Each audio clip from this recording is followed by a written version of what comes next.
Hey, Paul. Yeah, Jonathan. Happy New Year, man. Thank you. Is it the new year already? Yeah, 2021. This is our first episode of The Measure of an Episode this year. Oh, it doesn't feel like it. It still feels like we're back in 2020 for some reason. I know. Well, just because this year is going to keep dragging on and on. And we're in this weird quantum time where what people hear is not when we're talking. Yeah, that people might catch on. This isn't a live show. They're hearing it in the future. This is us from the past. In a way, we're time traveling. We're speaking to the future. And unfortunately, that's just a non sequitur because this episode does not have time travel in any way. But, as you know, I already said that, it is our continuing mission to explore what makes Star Trek proper Star Trek and not just 90s action TV shows like Power Rangers. Nice. Yeah. I'm Jonathan, which I already said. Or Paul. And did. I'm Paul. I don't think you said this is the measure of an episode, have you? I did, yeah. You did? Oh, okay. Yeah.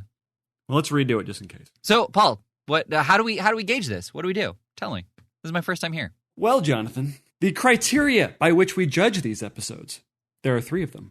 Number 1. There are. The first criteria, is there science fiction inside of the episode? Is there any kind of expression by the characters or in the plot? Is there I'm so bad at this. What did you say last time? You said inexorably linked. Number 2, is this expression of the science fiction novel in some way? Is there a new take? Number 3, is there some sort of conundrum of morality within the episode, either by a character or during the plot line? And so for this week, we didn't decide. The random generator picked for us Proving Ground, which it does feel like this is our first episode a little bit. I don't know why. Well, we're just starting the new year off totally like fumbling. Right. That's a good point. We haven't been doing this for a while. Right. It's our first episode this year. Cut us some slack. Every episode we've done has been like this year. That's a good point. So we did episode 13 of season 3 of Enterprise, Proving Ground, where it says, the Enterprise crew has found the location of the testing site for the Xindi weapon and gets some rather unexpected help. And the unexpected help is in the thumbnail, but... Yeah. So right off the bat, Wei-Yun makes a visit. Yes. The recap. So I was wondering if we had run into another problem where this was a 2-parter that were coming in on the second episode. I was going to say, this is the recap you thought was what was on yes. DS9. Yes, Yeah. And this was just probably a very normal occurrence for Enterprise because they have such serialized narrative. So, but I feel like this is going to be sort of a crisis for us because as we get, especially in the 3rd season, which we seem to be hitting quite a bit, right. I don't know why. I feel like we're going to start getting to this thing where we just don't know what's going on most of the time because in this episode, there's like this round table, this Star Wars prequel-esque round table of aliens yelling at each other, waiting for a giant orb to be built that can destroy a planet. Is this starting to sound familiar to you? And I was like, what's going on? Do we just come across these people? Or do we know the backgrounds of all, like the giant ant that is the only being that doesn't know how to speak English? Well, it's the only one, who doesn't have a communicator attached to himself. Right. Translator. Or there we go. I guess the whales don't either. There are these whales things, which was kind of cool. Again, did you get a prequel vibe from this at all? I didn't until you said that, but yes, I absolutely do. No, that's what I was saying. Like I got like late 90s extreme teen rebellion like space fighting shows from those round tables. Because it kept going back to them of like, why isn't our plan working? And they give you the impression that they were always sitting at this table and not doing other things, just waiting for something to happen. Well, until like near the end when they did say, why did you call us back here? Or like kind of maybe not near the end, about halfway through. They There's said, no bathrooms anywhere. Right? We can't stay for long. I have a lunch meeting. Don't they have other things to do?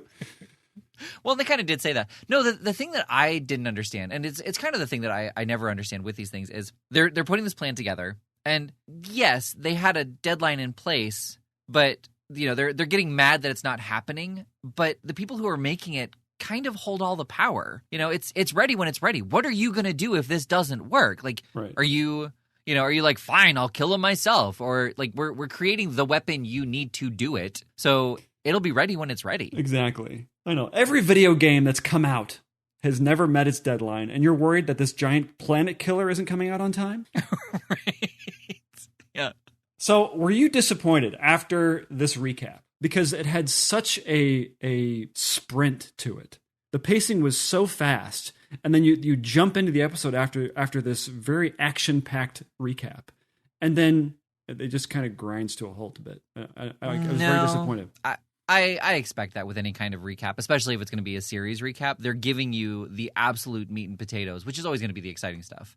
And so to come in and just kind of like establish the characters and what's happening in their lives at that point, like I that does not surprise me at all.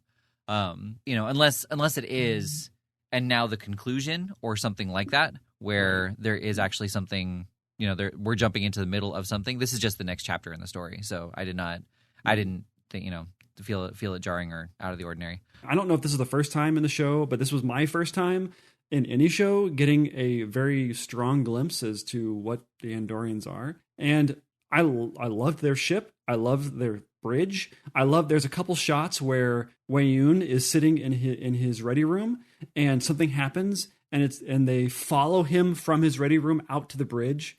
And it's like a small ship, but it was obviously built to be a cohesive set.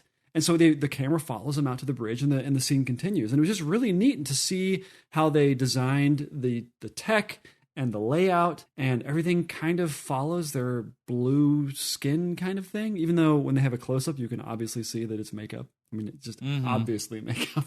But and another cool thing, a couple cool things, the antenna. Let's talk about the antenna for a second. So sure. Those were obviously CG antenna. No.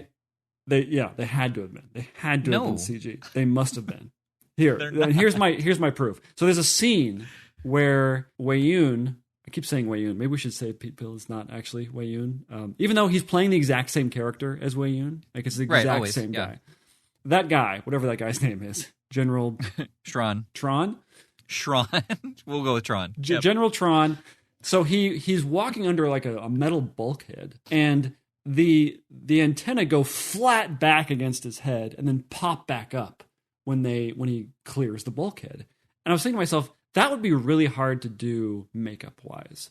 I don't think, are they really not CG? I mean, in that particular scene, they may have been CG just because they couldn't lay them down that flat. But no, the movement on them is very much it's practical. Oh, so it is makeup for sure. Yeah. Oh, I'm so disappointed. Why? Because I wanted them to be like, because it was it looked so good, and I was thinking to myself, how would they have done this? Because they're walking around and stuff, unless they're controlling it themselves. I don't know. It seemed like it would have been a pain in the ass to do it practically, but that's great. That's great that it's practical. But I was thinking to myself, what a compliment to the CG artists that made it look. It even kind of looked jerky, and I was like, well, that's because it's practical, not because it's some genius CG for the I guess 2001 or so. Right. But so it was practical. Well, that's yes. At the same time disappointing and optimistic, I guess. Right. Like, oh, that's disappointing. I mean, it's cool. Yeah, that's great. But darn it. But anyway, I just liked the Andorians. I thought it was cool. Okay, so Trip and Reed talk. And they go there. I guess they're in the galley getting some coffee. Mm-hmm. And once again, there is this writing trope where it's like, I need some coffee immediately. I need as much caffeine as possible so I can get back to work because I'm a hard worker. Can we please dispense with this trope, with this coffee conversation that happens all the time, at least in this show, especially in Voyager? I don't know, for some reason. It's like, you live in the future. Can't you just get caffeine injections and call it a day? Like, if that's really why you're drinking this coffee? Like, why do we have to talk about it all the time? That would be amazing. I mean, there definitely is something to the actual. It's like Picard's tea. It's just nice to actually take that moment for yourself and just enjoy the drink and be in the moment.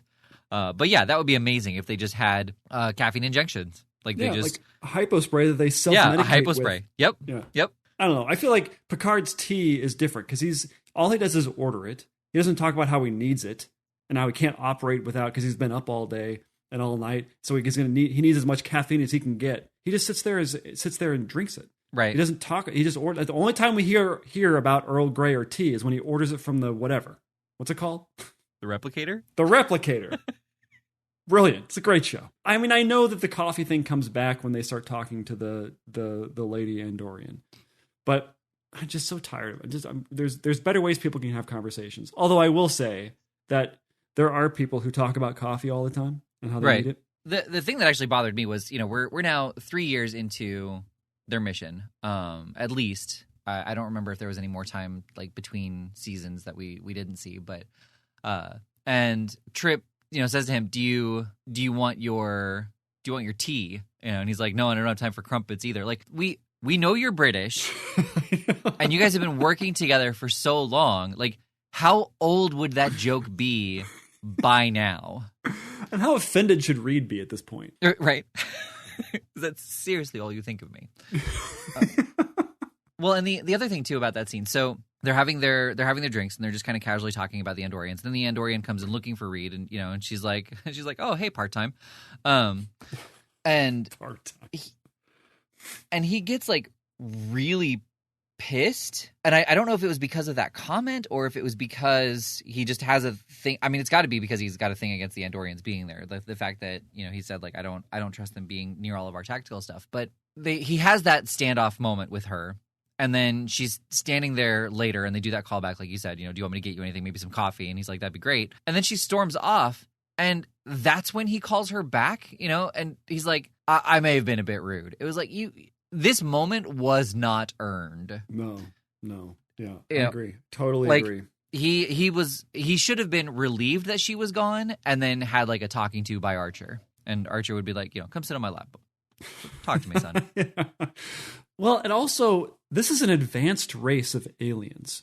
And I would think that you would set aside any differences you might have about these people where you could potentially learn something that would greatly benefit you. Right. And that's why people put up with crappy teachers, is because they happen to be good at what they do. Or teachers is a bad example, but you know what I mean? Like if their boss is terrible, but they happen to be great at their job, you put up with it to learn something new. And this idea that they're just going to have this pretty superficial kind of just antagonistic thing where nothing is said back and forth and just kind of gets boring after a while. It seemed very short-sighted.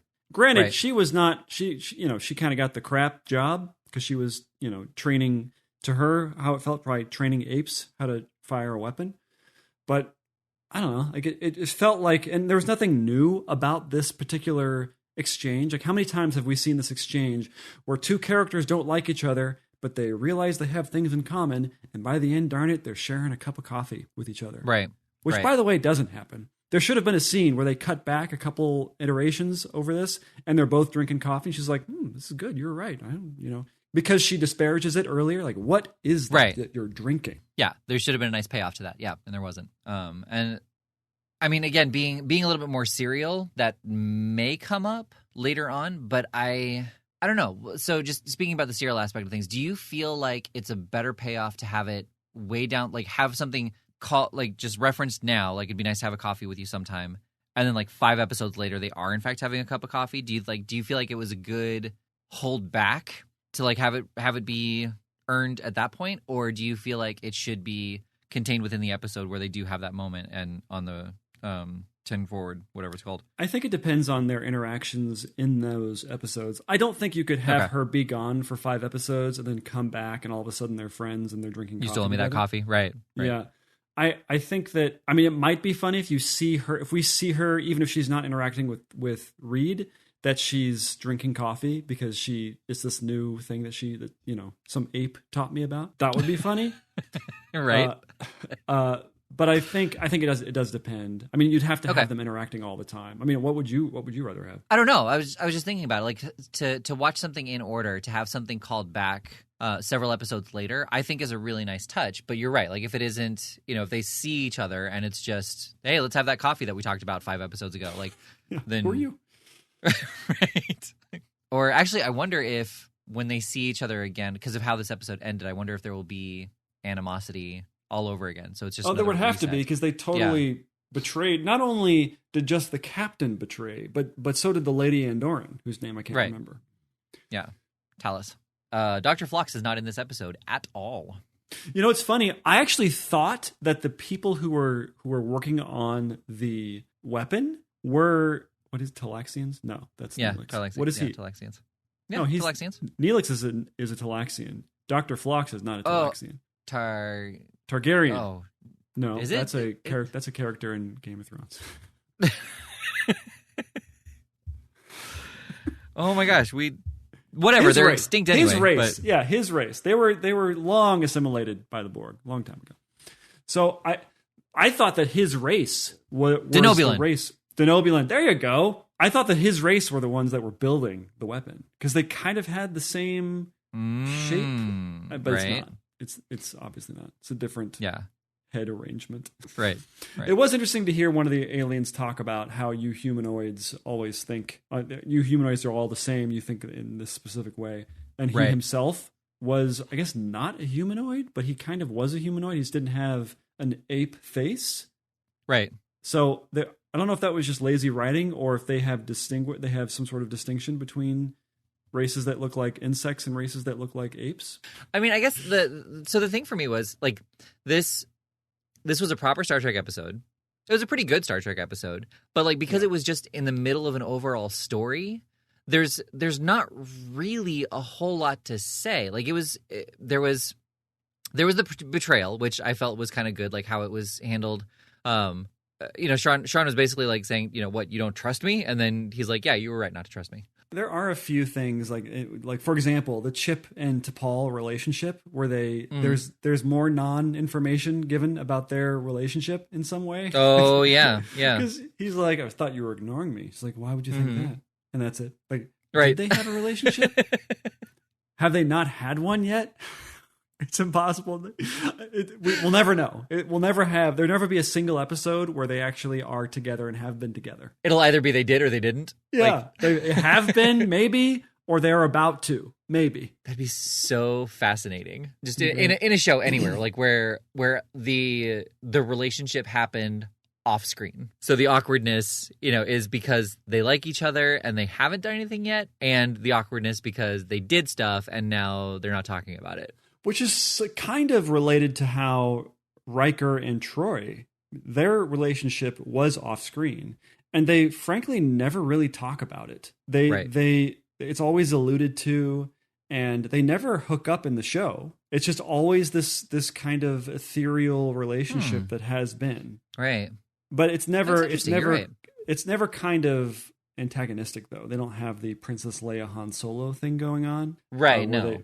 It's just kind of this, everything is on pause. Yeah, like there's still a lot of affection between them and they still care about each other, but neither of them is interested in dating the other one at this time. Maybe they have this professional thing, although I'm going to call BS on that with Riker because he has sex with every other female on the ship except Troy. There's one science fiction-y thing that I thought was very interesting that kind of just, it rushes by if you're not looking for it. And so when they're talking to people on a display screen, this happens a couple of times. They imply that the screen is somehow three-dimensional because in TNG, the characters are looking directly at the camera. And so no matter where you are in the room, it looks like they're looking at you. Right. Whereas the way they shot it in this, the camera, it's almost like they're in the room where the camera is off to the right or off to the left. And it looks like the person on the screen is looking directly at the subject in the room.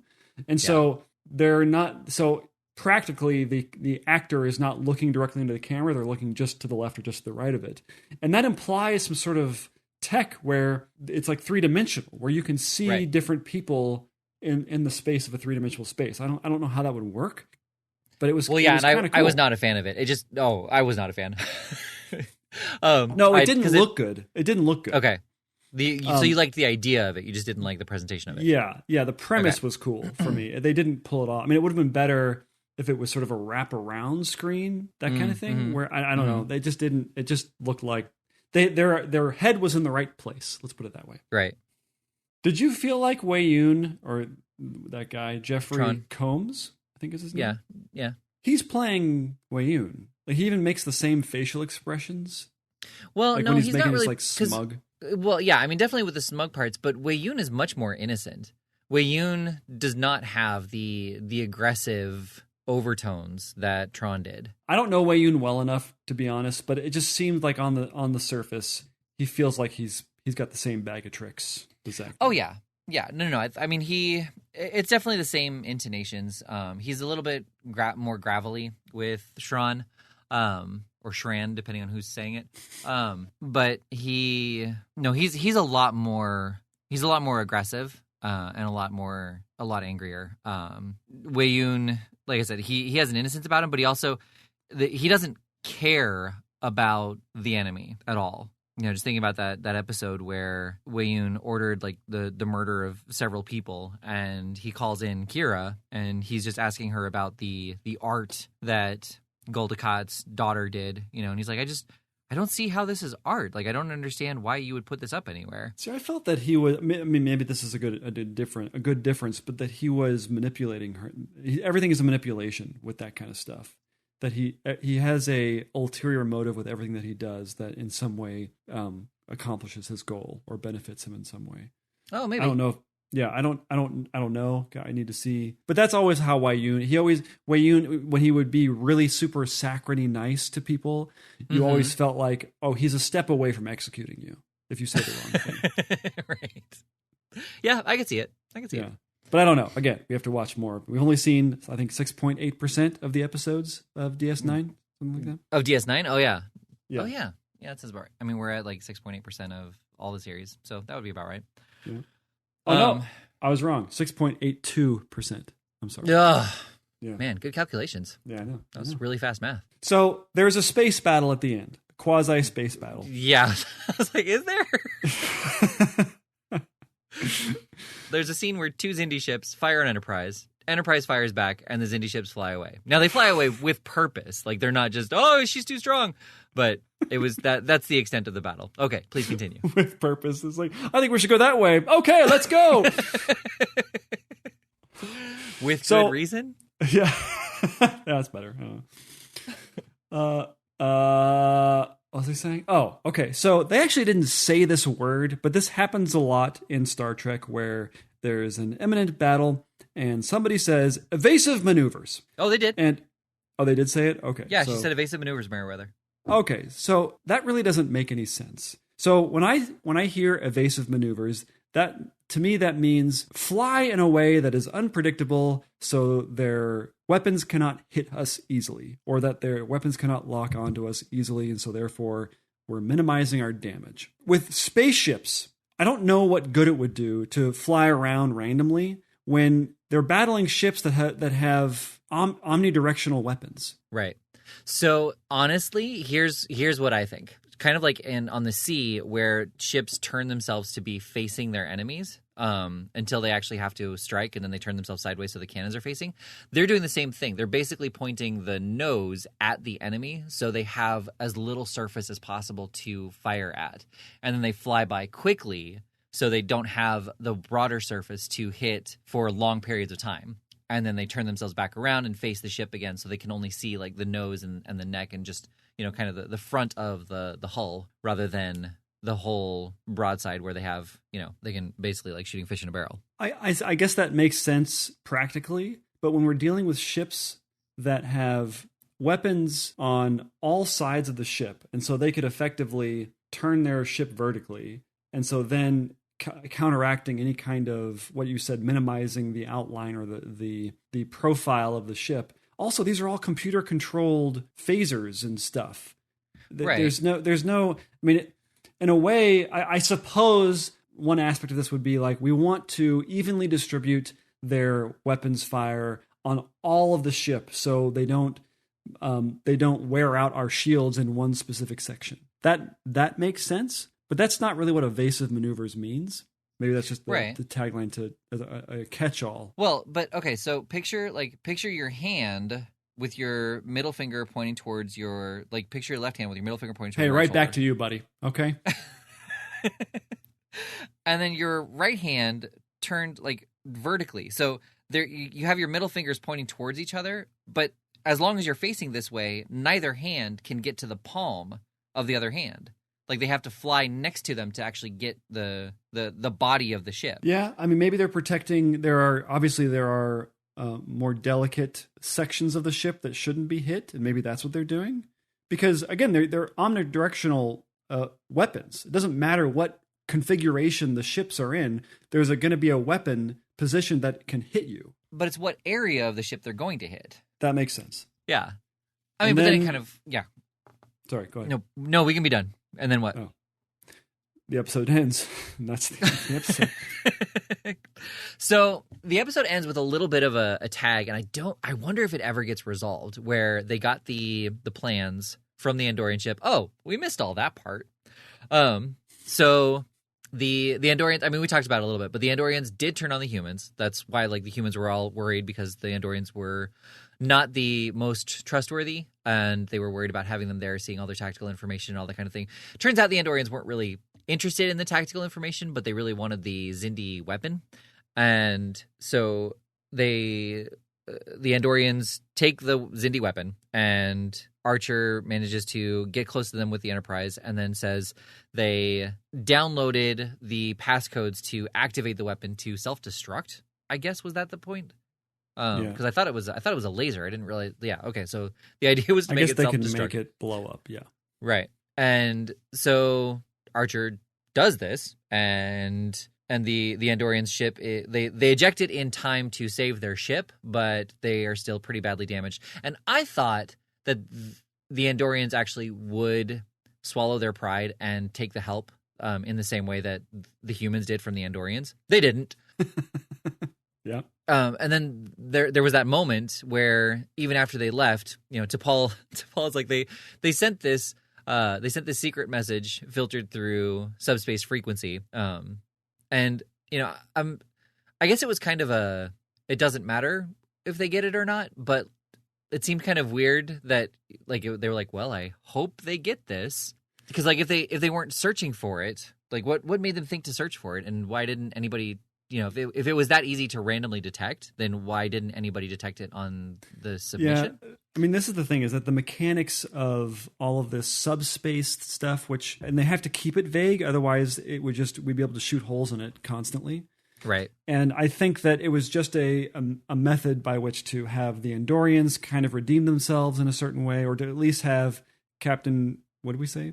Tron, Captain Tron redeem himself, and forward this plot that's happening with the Xindi and the Death Star, the Deathticles. Mm-hmm. Yep, the Deathticles, the Sphere of Fear. Yeah, well, and so anyway, so they submit the subspace message that has the scans of the weapon, and they just kind of they're like, I wonder who sent that, and that's where the episode ends. So I wonder if sometime in the next 13 years, we will get to the episode where that is revealed, or if it's just not revealed ever and they just have some random guardian angel. Or maybe it's Talis. She's like, hey, did you get my message? Why don't we enjoy it? Why don't we talk about it over a nice cup of coffee? That would be funny. If she put in like some sexting in the... Wait, there's two of them side by side. I know. I actually kind of liked it. I liked that he just wasn't evil. And it just wasn't a giant betrayal. And I liked that it's not a perfect relationship. It's kind of like with the Vulcans, I guess. But it's not like the relationship between the Andorians and the humans is complicated. And I like that. For me, that's kind of part of why I believe this is a proper Star Trek episode. That and kind of the novelty of the communication device that they talk through, the telephone that they use, the FaceTime, when they FaceTime each other, that kind of stuff. Everything felt very procedural to me, which is certainly an element of science fiction. Yeah, and I agree with all that. I think that's, like I said, I think that this was I liked this episode overall. I think it was a proper Star Trek episode. I think it was a good episode. It was just because it was just a single chapter in the overall story, I felt like they solved a very small problem, and so there wasn't really a whole lot to analyze or dissect or discuss. And this is kind of how I would want any show to be produced. It's a super long movie that we just cut in to. Right. Being able to kind of see these like as a standalone episode, can you jump into it and know what's going on? And I think you definitely need that recap, but this one you could. Honestly, with this one, I don't know if we necessarily needed the recap. Everything that we were seeing was on the screen in the sense of the plot. We didn't really... I mean, I guess if we wanted to really know what was going on, any kind of relationship stuff like T'Pol and Trip. There was the whole Greylick moment too, where in the recap they showed, this guy, which I mean, I guess you really didn't need to know, other than it shows that it wasn't just a Deus Ex Machina, Well, even that he just says that guy, he came through. That's all we needed. Right. That's all we, in order to just know what was going on. It's not like we needed this giant background of everything that had happened. It may have made it a little bit better for people who knew what was going on, but in terms of understanding the plot, it was fine. Right, but if this was a standalone episode and, there wasn't that previous episode with Greylick that they were able to show, it would have very, very much felt like just plot armor and plot convenience, horrible writing that there was this guy we ran into, which you've never seen before. Yeah, that's true. He came through. Yeah, it would feel a little convenient, wouldn't it? Yeah. It's sort of like the keys in Bill and Ted's. No, that's not. It is. It's not like that. Okay, so this was our most riveting episode this year. Well, we're rusty. We got to get back into the swing of things. I know. We haven't recorded in such a long time. All right, what are we watching next? TNG. Who Watches the Watchers? Season 3, Episode 4. This is nice. Yeah. Wow. It feels very much like a TOS episode. The blurb. A proto-Vulcan culture worships Captain Picard as if he were a god, and they prepare to offer a sacrifice in his honor. Not how I remembered this episode, but it is a great episode. It's sort of a proto-insurrection from the movie Insurrection. Kind of feels like the same. Yeah. Cool. I don't remember it at all just from that blurb, or the title. So let's go watch it. All right.